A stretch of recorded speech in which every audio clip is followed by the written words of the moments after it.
Alright. One of the things I just want to check real quick before we declare war on them is...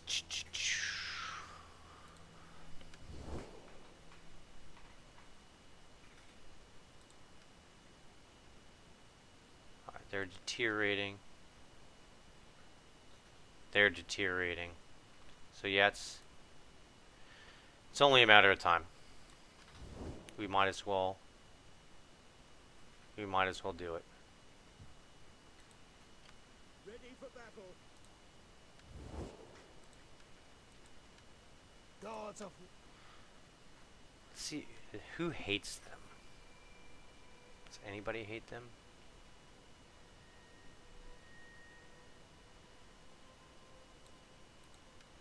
I have little gain in wasting the day on you. What you say had better please my ear.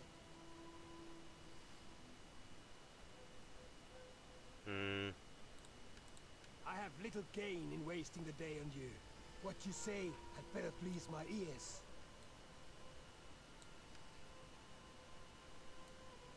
Alright, let's do it.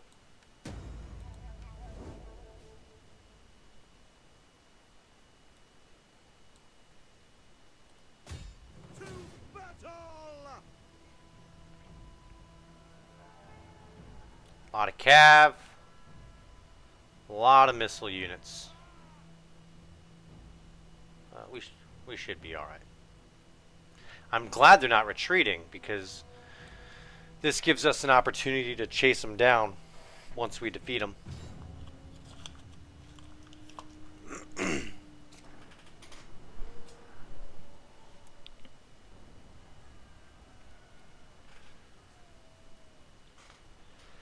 That's not so bad. We should be able to take care of them pretty good. So the important thing with this is we have to protect our cav.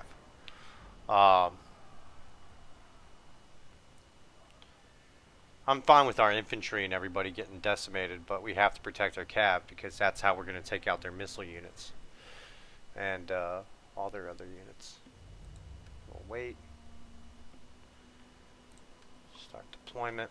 And we're going to have some reinforcements. I think they're going to come in behind them, though.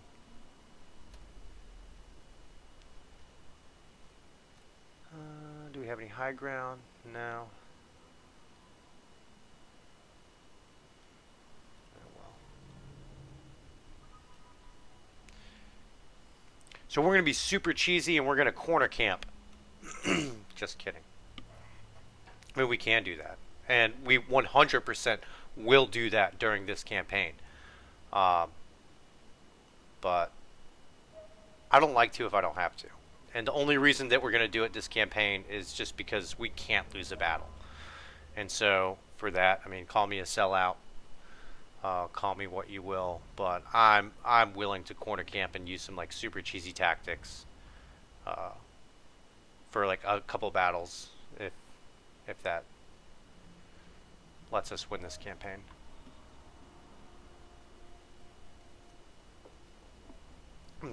I'm sure if Alexander the Great had the opportunity to corner camp, he would have too.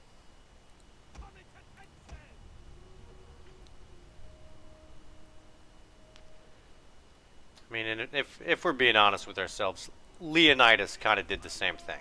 So,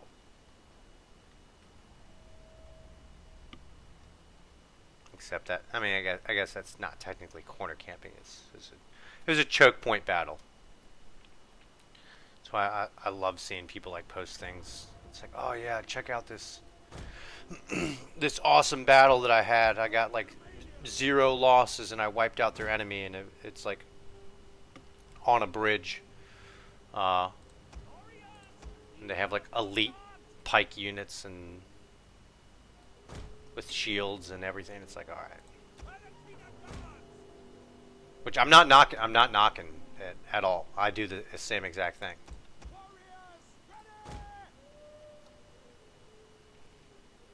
Alright, what are they gonna do? We got all these guys. So we'll have our spears. They got their spear wall. Poor armor, low health. Alright, we're going to kind of keep them in reserve. We'll have our spears up here. Nice wide formation. We might even, you know what? We're gonna get fancy. We're gonna get fancy with this one. We're gonna do a checkerboard. We're actually gonna do this. Nice, solid, blocky. Oops. Heaven can wait.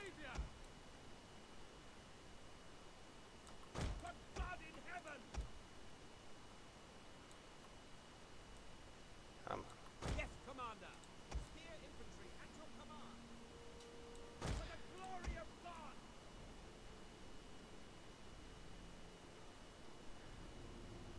So I don't know how many of you guys actually use the checkerboard.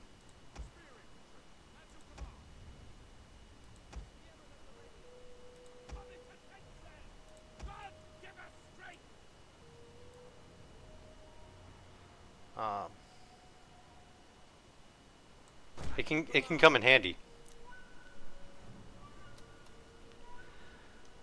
It makes your army wider, so it's harder for them to outflank you. And then what you can do,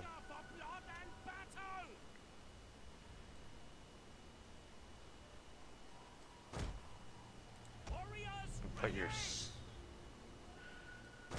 missile units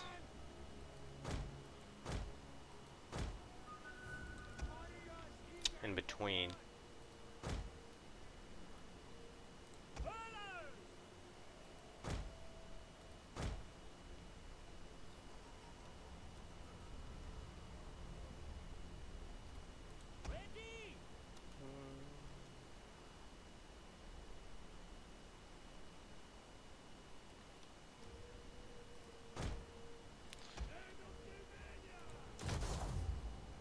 I'll go ahead and do this.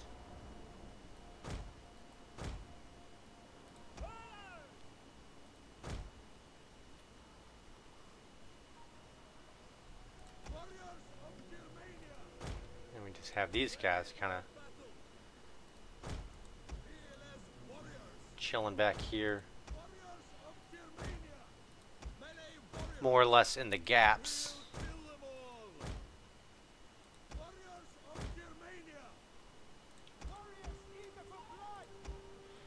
Put our general up here.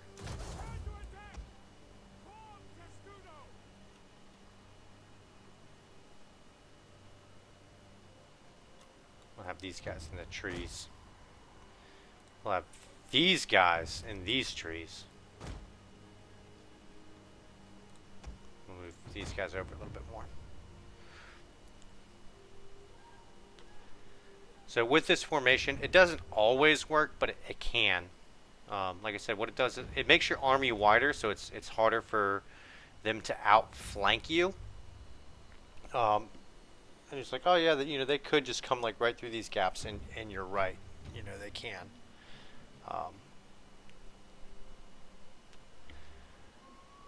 But I've used this formation or this style of formation in the past, and it's worked out well. And what this enables you to do is if they come up here, well, now you can just flank them with your melee units. You can pull your skirmishers and your range units back. You know, plug whatever gaps with your melee units. So it's a pretty versatile formation in multiplayer battles. I haven't played any multiplayer Attila battles. I plan on it just because, you know, anybody can beat a campaign, but where you really test your skill is multiplayer battles, and I can almost guarantee you I'm going to get destroyed, at least initially. But this is a tactic that I use a lot in Warhammer 2, because I played quite a few multiplayer battles with Warhammer 2, and I'm probably going to make some videos with that as well. But right now my main focus is this campaign, so let's go ahead and get started.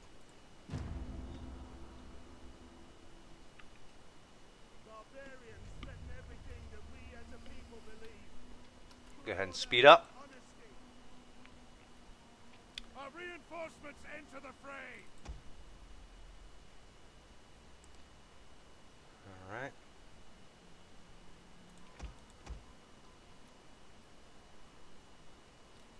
Let's move these guys into the trees. They're gonna make us come to them, aren't they? What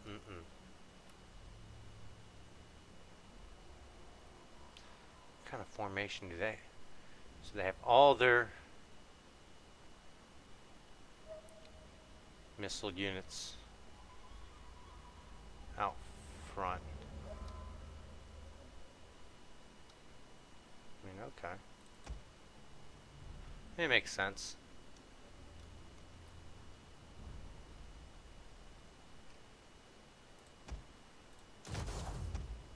They're gonna make us come to them.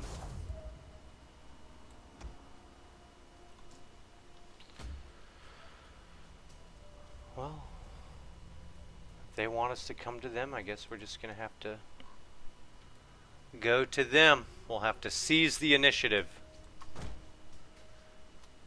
which is fine. So, and this is just a general rule of thumb. You always want to have the initiative. You always want the enemy to be reacting to what you're doing versus you reacting to what they're doing. Especially in like settlement battles, it's especially how like we've been playing them. It's not very important, but when you're playing out a battle in the field, it's very important.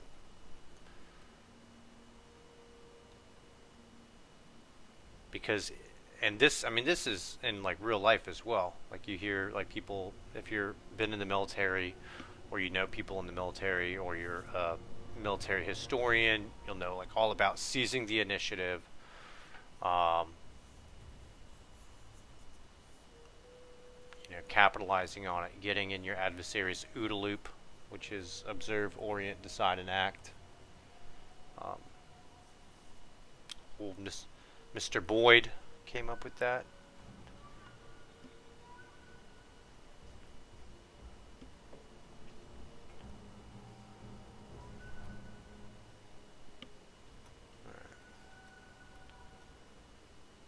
So what we can do, since we have two armies essentially, is we can try to split their forces too. Let's kind of play around with it a little bit.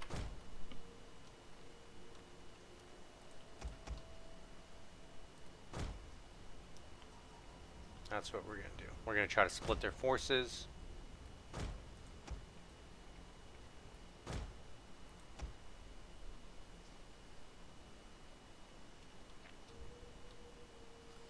Because why not? The only units we have to worry about, really, are their cav. Because they're going to be able to outmaneuver us.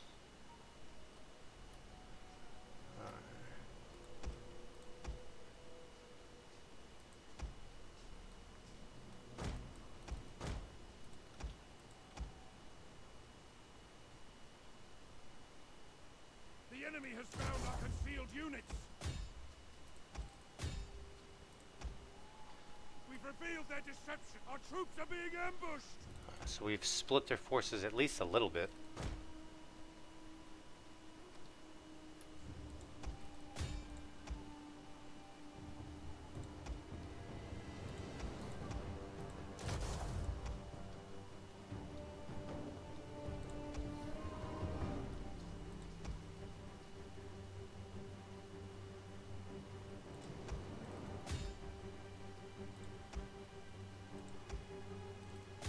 Enemy units have returned to the battle.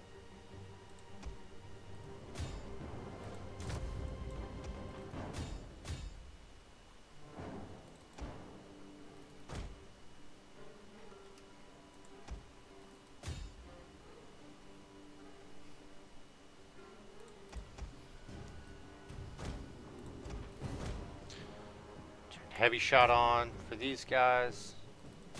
The men are broken and running for their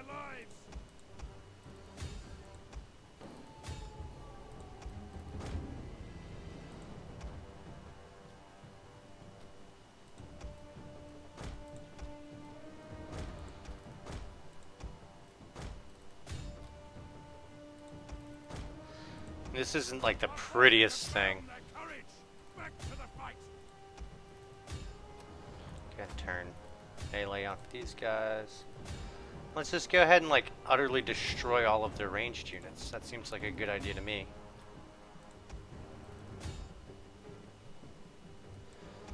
Use these guys, start chasing down the routing units. Why not? Seems like a good idea. A unit is running from the enemy.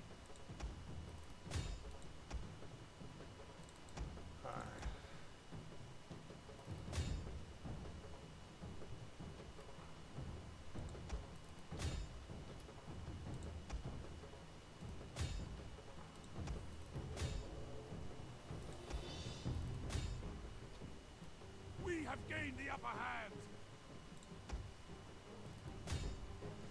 I mean, this hasn't been the most perfect execution. I'm not the best when it comes to micro, so.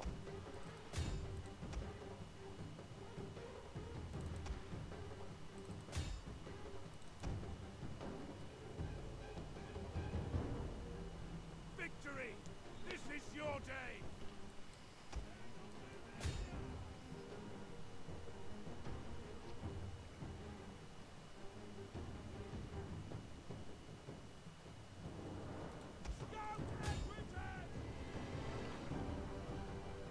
You can go ahead and ungroup these guys.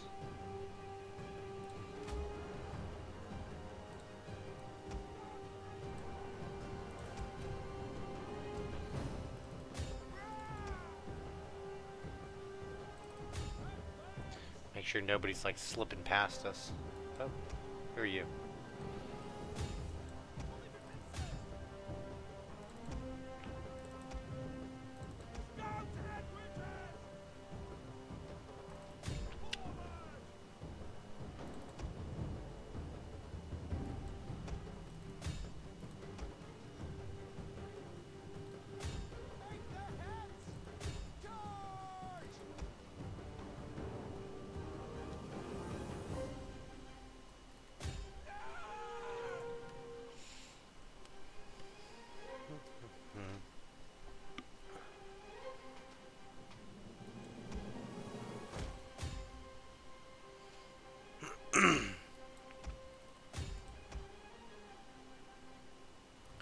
Now, if I'm not mistaken, we've just wiped out that faction.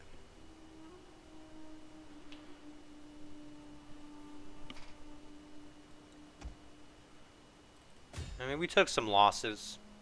Like I said, that wasn't like the most perfect execution. One of the things I need to get better at is my micromanagement, especially on like legendary difficulty, because you can't pause the battle like how you can on you know, easy, normal, or hard. But you know what? That's good. It's good practice, especially if you're trying to get into like multiplayer or competitive multiplayer, because you can't pause the battle at, you know, multiplayer battles either.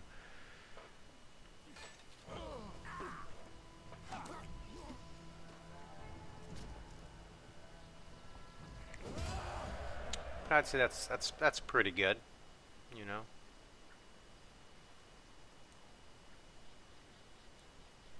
Could have been better, but Ready for orders. I'm not going to complain. Ready for battle.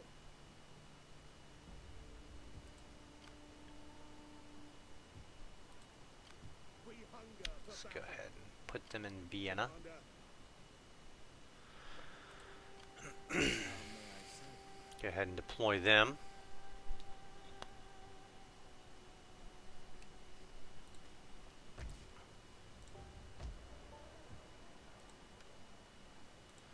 Now, the thing is, we're at war with them now. Which is okay, because the Vandals are also at war with them. You know what we should have done? We should have done like diplomacy and declared war on these guys, which would have made us go to war with the Suebians or Suebians, Maybe try to get some like money or something out of them. But I'm not gonna sweat it too bad.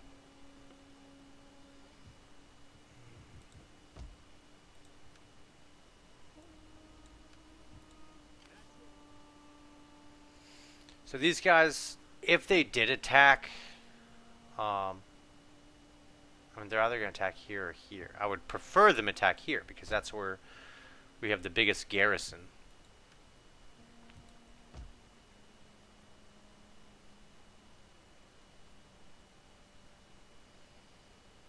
But you know what?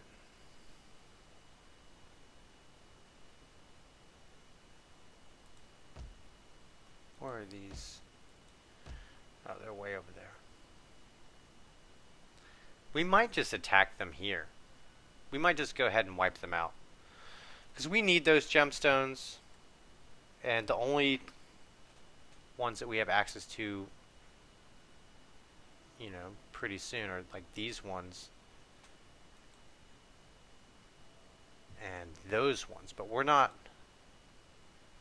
at war with them yet. So I'm not just going to go ahead and declare war on them.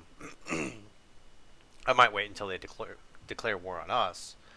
Like maybe like attack us up here and like destroy their army and then just counterattack and then wipe them out. That's normally what I like to do. So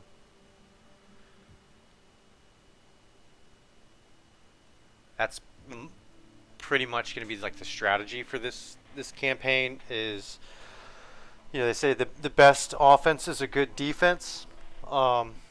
That's what we're going to capitalize on. We're going to let the other factions attack us, and by that point, like we should be good at like fighting out those defensive settlement battles and those siege battles for our settlement capitals, the city battles, and we'll just wipe out their armies with our garrisons and whatever supporting armies, and then like on like the next turn, like go and like assault them, or maybe like recruit a little bit and assault them.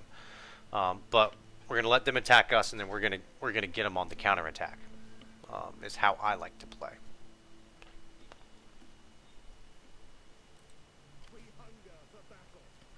All right. So I think battle-wise, we've done what we wanted to this turn. These guys are probably going to land and like recruit a bunch of mercenaries and then attack Rome. That's generally what they do.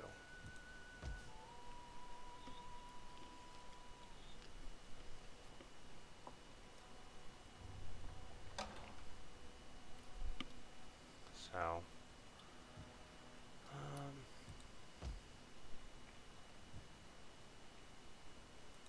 we have enough like money for like one guardhouse, maybe a farm.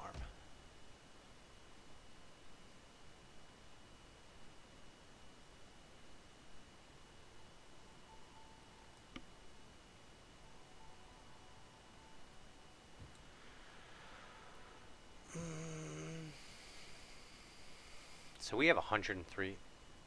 What we're gonna do? We're gonna build a guardhouse here, and here's why.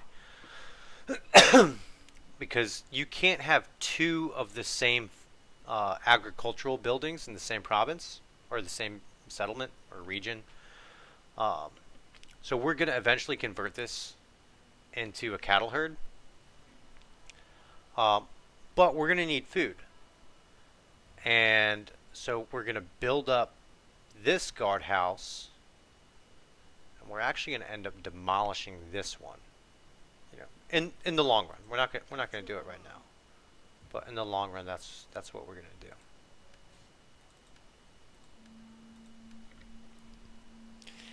Now we have these guys here to be able to help us out with the Vandals, which the last campaign I did, the Vandals never came into my territory. They like hung out over here Like they came up here, and I guess that army got wiped out, and then they ended up being like down over here, and then they like went off in this direction. It was really weird. I mean, it benefited me greatly, but still, it's kind of weird.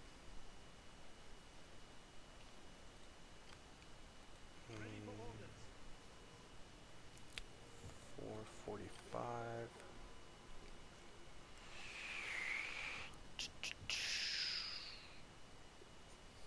Hmm.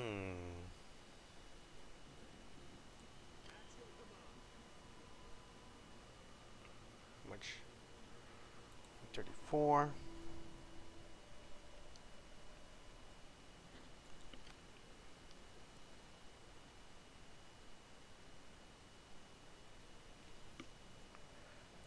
Alright, well, we'll train him. Take a look here. How's loyalty doing? It's a good idea to check your loyalty every now and then. Loyalty of your guys. Also to check their influence versus your influence. So I mean, he's not doing too hot. He's got 15, but he just became a military count, so his influence is going to grow over time.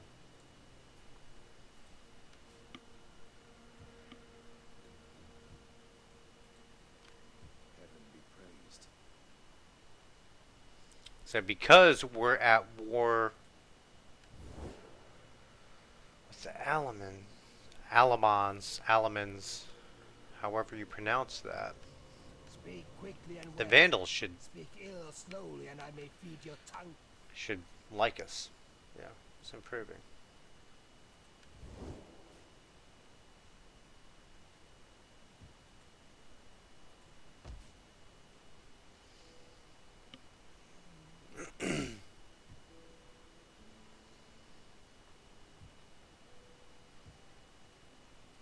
See if we can get a non-aggression pact or something with these guys. Nope, deteriorating.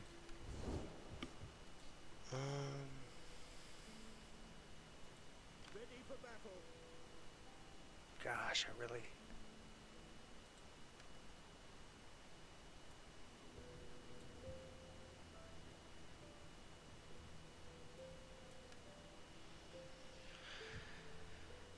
Um, we're probably gonna wipe them out next, just because I want to secure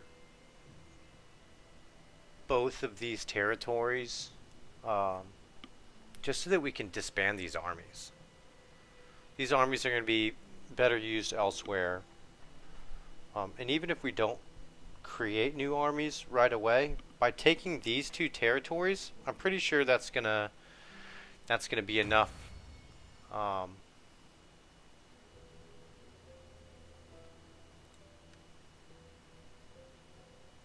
for our Imperium level to increase our armies to 12.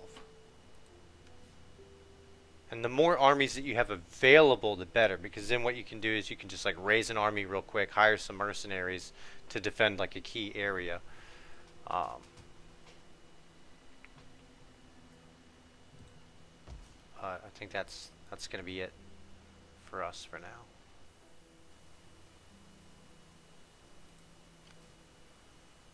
They're going to attack somewhere. Hopefully here. I would love it if they attacked here.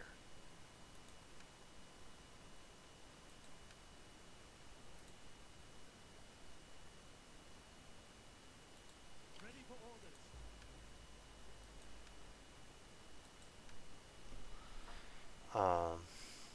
I don't think they will. I think they're going to attack here.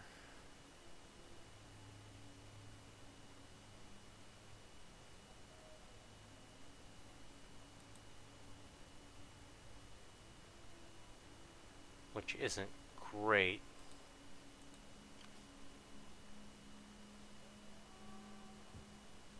But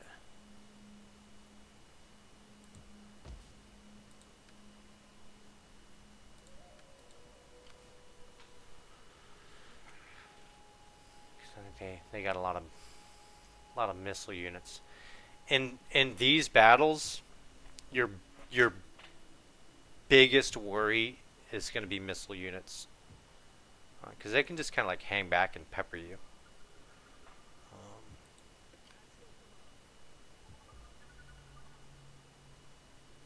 I don't. Ready for orders.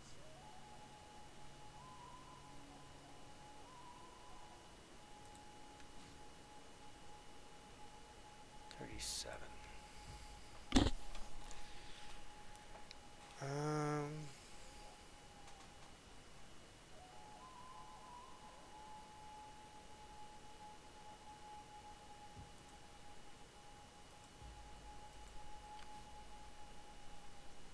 So, Ready for battle.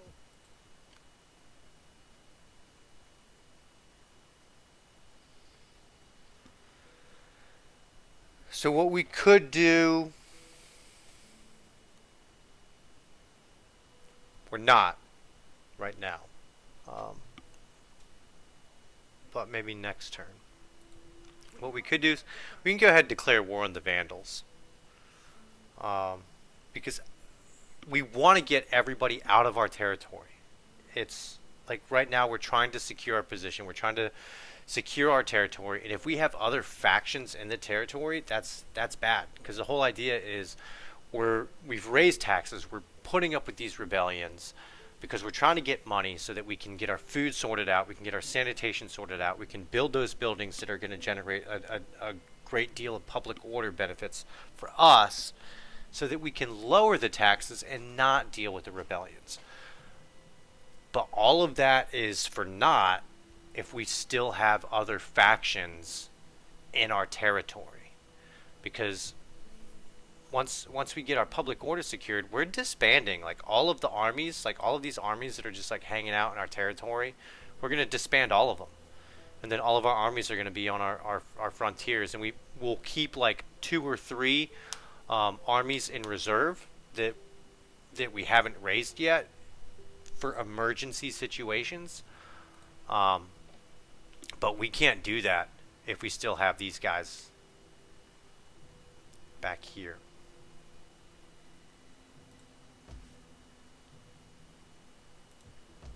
I don't know how many armies they have. If they have 2 and they come in and attack this, we can do it. I mean, we can do it, absolutely. That's one of the reasons I say like garrisons are so important. Garrisons is how you are going to win this campaign.